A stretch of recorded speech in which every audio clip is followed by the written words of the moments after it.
à mettre ça en mode liberté.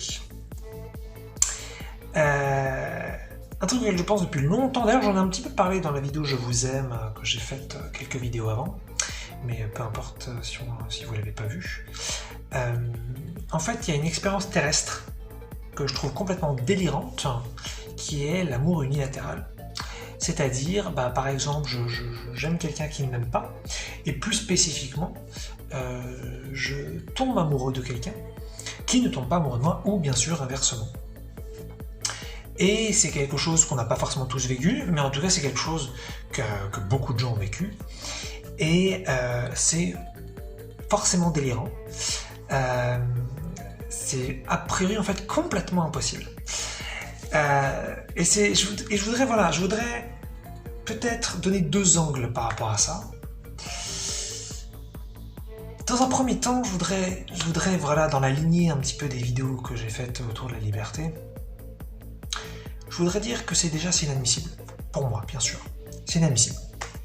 Et que jamais accepter de faire une expérience qui n'est pas décidée, qui n'est pas voulue. Ça, c'est un paradigme qui me semble très important. C'est une sorte de... pour moi, d'entre-deux, de nuance, d'équilibre entre ne pas se soumettre et ne pas contre-attaquer. Si j'accepte une expérience qui ne me plaît pas, je me soumets. Si en même temps, je pense que la non-soumission, c'est la résistance, c'est le jugement, c'est la contre-attaque, c'est la guerre, je vais contre moi, je vais contre le tout, puis surtout je vais me fatiguer, et puis en général ça va rien donner, ou alors ce que ça va peut-être générer là dans un court terme, ça va être détruit, puis ça va prendre une autre forme, et ça va être un truc un peu pourri.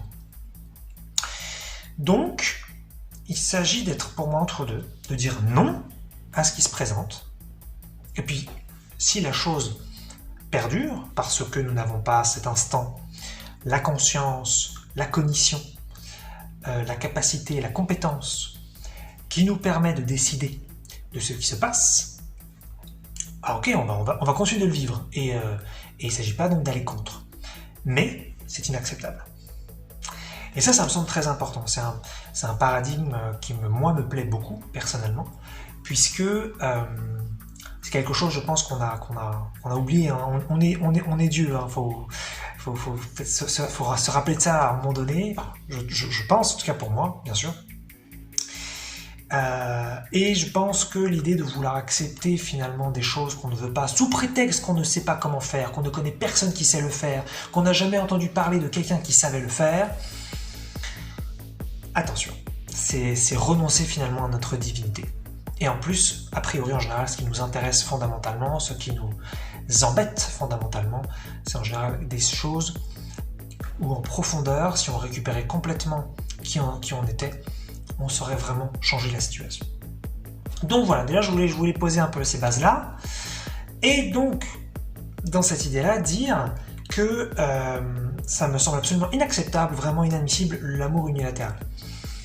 J'entends en tant qu'expérience imposée, parce qu'il n'y a pas de mal à aimer quelqu'un qui ne nous aime pas, il n'y a pas de mal à être amoureux de quelqu'un qui n'est pas amoureux de nous, ça pourrait être une expérience d'ailleurs très positive, hein, dans la mesure où on n'est pas du tout dépendant affectivement, dans la mesure où on n'a pas forcément besoin que l'amour soit, je dirais, rendu, si on peut se sentir peut-être pleinement aimé et pleinement comblé, et donc ça ne veut pas dire qu'on en aurait besoin. Donc je ne parle pas forcément nécessairement de ça, mais je parle plus finalement de cette expérience tordue qu'on trouve sur Terre, qui vient constamment nous enseigner que le faux est vrai, que la séparation est vraie, que ne pas avoir ce qu'on veut c'est vrai, et que ne pas être aimé c'est vrai, et que ne pas être en bonne santé, ou ne pas être dans l'abondance c'est vrai. Tout ça c'est tellement faux, c'est hallucinant, et que finalement, cette idée de pouvoir expérimenter l'amour de quelqu'un et que ce ne soit pas finalement rendu, ça me semble complètement fou. Et donc, je voulais juste dire que, avec ma façon de voir les choses, bien sûr, ne laissez pas une expérience se produire. Ne laissez pas un phénomène se produire, ne laissez pas une émotion se produire, ne laissez pas une pensée se produire, ne laissez pas un comportement se produire, ne laissez pas une situation financière, une situation physiologique, une situation physique, une situation relationnelle se produire sans donner votre consentement. Et bien sûr, on en revient à ce que je disais avant, hein. Si effectivement la chose se produit, que vous n'avez pas la capacité, compétence, etc. pour décider autrement, il ne s'agit pas de s'inventer des compétences qu'on n'a pas, il ne s'agit pas de se faire croire qu'on est surpuissant alors que dans l'expérience on n'y arrive pas, il ne s'agit pas de nier ça. Mais attention au paradigme qui vous dit c'est comme ça, il faut faire avec. Et la vie c'est ça. Attention à ça, ça c'est extrêmement malsain, c'est contre-divin.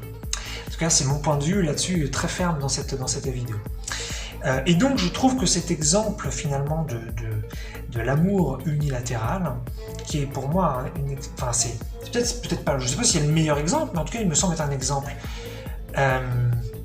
vraiment parfait, puisque c'est le truc ultime quoi. On est censé être un, on est censé finalement être tous amour, on est censé tous aimer et tous être aimés, en tout cas si on en a envie, hein, parce qu'il ne s'agit pas de l'imposer.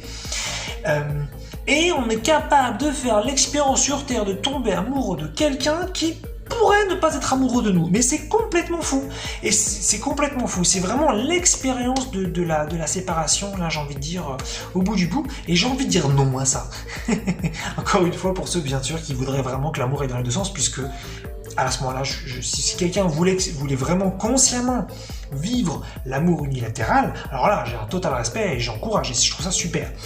Mais arrêtons, c'est ce que je vous propose, d'avoir ce paradigme-là, arrêtons de laisser faire des expériences que nous ne voulons pas, reprenons notre pouvoir divin interne, on peut tous le faire avec notre identité et nos capacités respectives.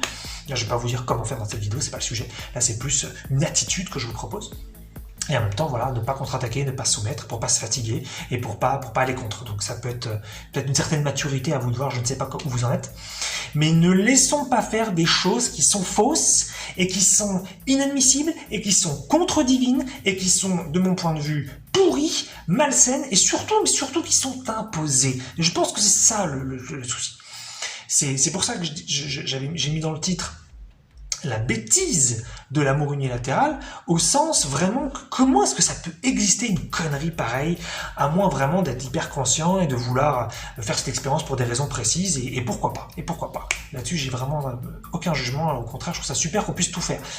Mais arrêtons de nous laisser sur Terre vivre des expériences que nous ne souhaitons pas vivre, et arrêtons de conclure c'est comme ça, et arrêtons de conclure je ne sais pas le faire donc c'est comme ça, les autres ne savent pas le faire donc c'est comme ça, il n'y a jamais eu un humain qui n'a su le faire donc c'est comme ça. Eh bien non, on peut tout créer, on peut tout faire, ça ne veut pas dire qu'on peut le faire à cet instant où on entend ces mots, mais sortons du paradigme de l'impuissance, sortons du paradigme de l'incapacité, sortons du paradigme de l'incompétence, sans tomber encore une fois dans la contre-attaque et dans une folie, je sais tout faire alors que je ne sais pas faire, il ne s'agit pas de ça du tout.